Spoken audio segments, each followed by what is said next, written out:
Hi there. I wanted to follow up with all my first-time home buyers out there and talk about what happens once you find the house that you love. So you've looked at a ton of houses with your realtor, you've done the pre-approval, you did everything right, and now you found the house that you really want to move into. What now? Well, now is the really important stuff.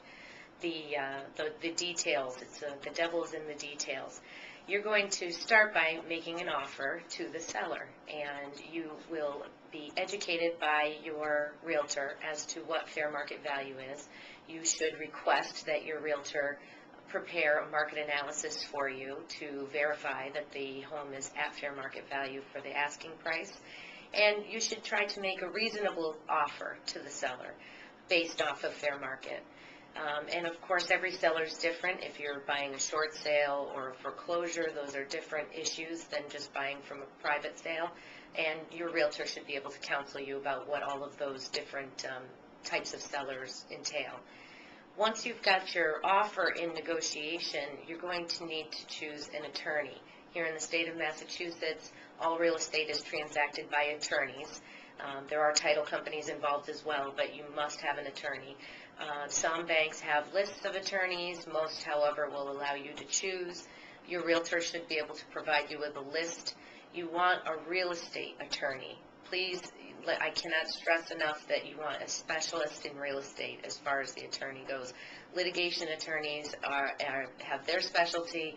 Real estate attorneys have theirs, and that's who you want.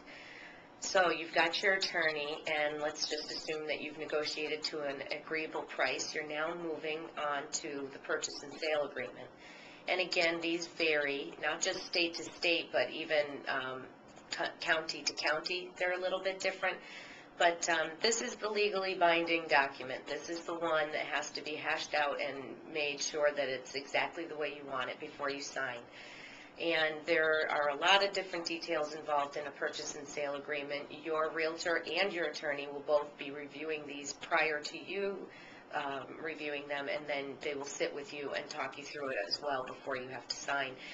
Be sure that you understand exactly what every paragraph means, what it means as far as your responsibilities and your liabilities prior to signing. You really want to make sure that you're clear as to the process. And your realtor should be able to do a good job of really making those legal paragraphs, turn them into common English that we can all understand. You're going to need to make a deposit with your purchase and sale. The number varies. It can be as little as $1,000 and as much as 5% or more. It's a negotiable term, and the seller is able to negotiate with you as to how much they're comfortable having you put down.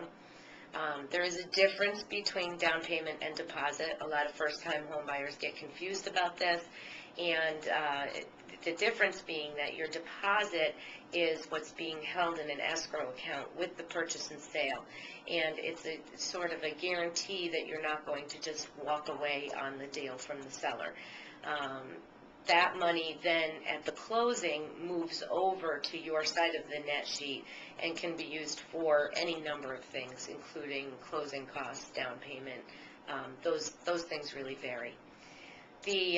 Once you've signed your purchase and sale agreement, the seller signs second, and the clock starts ticking at that point on some very crucial dates.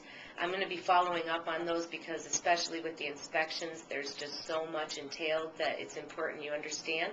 But the first date in the purchase and sale agreement that I use, at least, is the inspection date.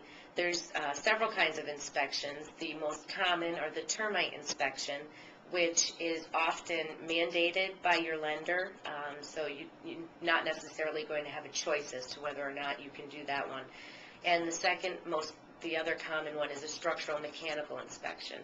These inspections are done at your expense, but I highly, highly recommend that you do these. This is a great form of insurance to make sure that the home that you're purchasing is as you expect it to be.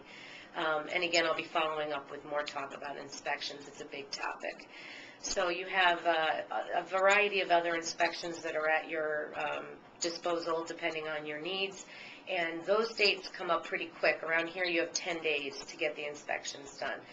So that date is your first date, and then the next date that you bump into is your mortgage commitment date, also clearly very important.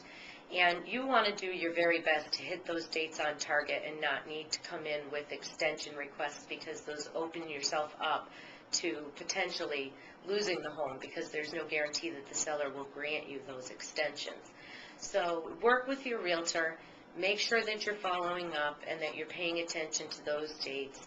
Ask a lot of questions, review your paperwork, make sure you understand the process before you start getting involved in the signatures and the deposit parts.